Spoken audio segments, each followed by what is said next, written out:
So Nero was caught out in the Podesta dump saying that she did not support a $15 minimum wage hike. Now, granted, this was a few years back. She might have shifted her opinion on this, but she made it quite clear that she didn't support it then and that she was advising Clinton to also not support it. Why would she? And as far as I'm concerned, this is absolutely the horse left the barn. $15 isn't even going to do it now. Even if we make this $15 today and it's sort of adjusted in over a few years, it's too late. I mean, minimum wage should be $22 at this point, minimum, maybe even $30 if we want to look at having an actual living wage. So the fact that we're right now currently in this environment debating a $15 minimum wage is absolutely ludicrous. So yet here we are. What do you think? Do you think she's sincere now in saying that she's shifted on that opinion, or do you think she still is going with the $15 needs to go? Well, this is the problem with the Democratic Party is, she could say she's supporting $15 an hour now endlessly. They all can. They've figured out how to use a fall guy to kill policy, whether it's Joe Manchin or the Parliamentarian. Right. They can pin it on one person and everybody can come out and say they're progressive and they support these policies. But if you look at CAP, which is, you can't think of CAP without thinking of NERA. And you mentioned John Podesta. John Podesta is the one who founded CAP, and then became CEO, 15 years ago or something like that. But what do they want? I mean, what do their donors want? One of their big donors is Walmart. So what do you think Walmart supports a $15 minimum wage increase? No. No, they absolutely do not. So let's talk about this $15 an hour minimum wage debacle that happened this week. So basically, they were trying to include it in the COVID relief bill, and now they're blaming the parliamentarian for why it cannot be included. So let's talk about that for a second. So basically, she's saying that it would be a problem with the Biden amendment, meaning that they cannot pass this through budget reconciliation with a majority. So I don't think that that's true. That's my first thing. But I think the more important point is this. Parliamentarians are a tool of the leadership. A parliamentarian isn't somebody that is there to do the bidding of Robert's Rules of Order. They're not there to do the bidding of the Senate as a body per se. They are there to find ways in which to further the wants and the desires of whoever is in power, whoever is the leader at that time. That is what they do. So for them to be saying right now that this unelected, neutral person, the parliamentarian, is the one that they're going to scapegoat this on is ridiculous. I can tell you right now without equivocation, it's bullshit. Pardon my French, it is. And I can also tell you that the Biden administration probably doesn't want it as part of the bill. Otherwise, they wouldn't be doing this. I don't think I'm going out on a limb on this. And in fact, I wanted to sort of bring up an anecdotal story that I think matters. I had interviewed Jim Zogby a few years back, and he told me the story about when he was on the executive committee. The parliamentarian was always there to support whatever it was that he was saying. She would find a way to make it happen. That was just the norm. After he was removed from the executive committee, that all changed. The same parliamentarian was doing the opposite. So he asked her why, and she basically told him, Jim, you're not on the executive committee anymore. My job isn't to support you. So that is the reality. Are they gaslighting people, Pat? What's going on here? They are 100% gaslighting people. If your excuse is that the procedures don't allow it to be included in this process, well, let's look further at the procedure. The procedure to override the parliamentarian is just Kamala Harris saying, let's override the parliamentarian. That's the entire process. It doesn't go to some panel for review. It doesn't get voted on. They don't get a council of lawyers in a room. Kamala Harris just says, let's override what the parliamentarian is saying. Right. Now, to override that, you need a majority in the Senate. So you would need 60 votes to overturn Kamala Harris saying we're overriding the parliamentarian. So the excuse is complete garbage. If Kamala Harris and Biden's administration want $15 minimum wage in the bill, it would be in the bill. And I think they might be under pressure, to get that in the bill now, because progressives are screaming about it, and they're not used to us putting a fight up against process like this. There are a lot of people very informed on process now. That's right. And you're not wrong on that. So the Congressional Progressive Caucus, which is headed by Pramila Jayapal, she had this to say, and I'm going to read her quote. "We cannot allow the advisory opinion of an unelected parliamentarian and Republican obstructionism to stop us from delivering on our promise to voters." So I agree with the spirit of what Jayapala is saying there, but I would also add to this, is it solely Republican obstructionism? Because I don't think it is. Well, and this is the problem with a lot of the progressive Democrats, in my opinion. And it's basically a rule within the party that you don't criticize people by name within the party. But if you want this rule to change, you have to call out that Kamala Harris specifically has the power to change this. You have to make that clear to the general public. Yeah, I know, and I don't disagree. So, again, I like Jayapala. I think she does a lot of good work. She's been a great advocate for Medicare for All, but she also has a tendency to walk the party line. So, The Hill has now reported that the White House opposes sidelining the parliamentarian. Shocking? Not shocking at all, right? Of course. And also, Joe Manchin publicly opposes sidelining the parliamentarian. Also not shocking. My question to you is this: where is Bernie Sanders in all of this debate? He hasn't really spoken out on the Neera Tanden nomination. He hasn't given his opinion.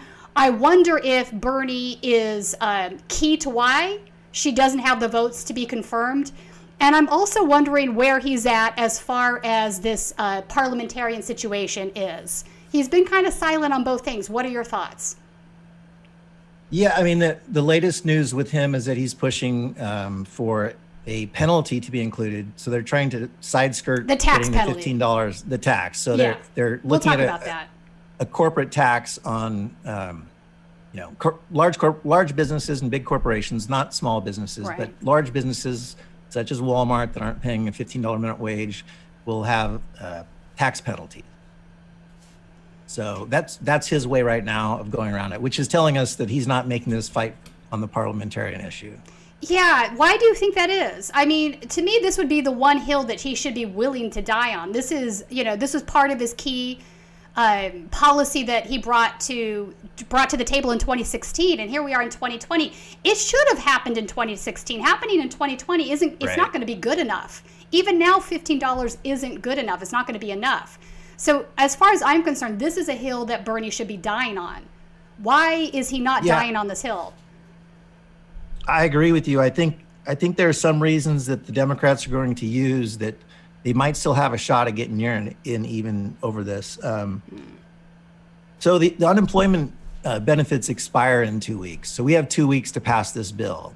And so essentially they can even use Neera's nomination to hold this up and say, at some point, we delayed this long enough and the vote is a week before the unemployment benefits need to be approved.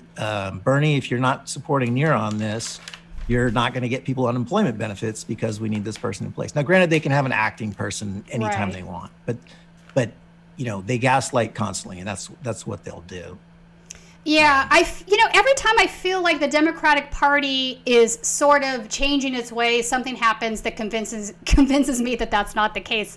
I do think progressives have made inroads in the party the last few years. I just don't think that those inroads are far enough, whereas to have actual effective change happening here. It is clear that the Democratic Party leadership is still trying to serve two masters, the two masters being the working class in America and their corporate donors. And obviously these two different groups are at loggerheads. You cannot please both of them at the same time.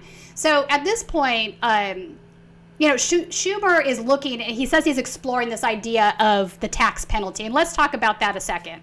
So basically this would be a tax penalty for larger corporations that are not paying a $15 minimum wage.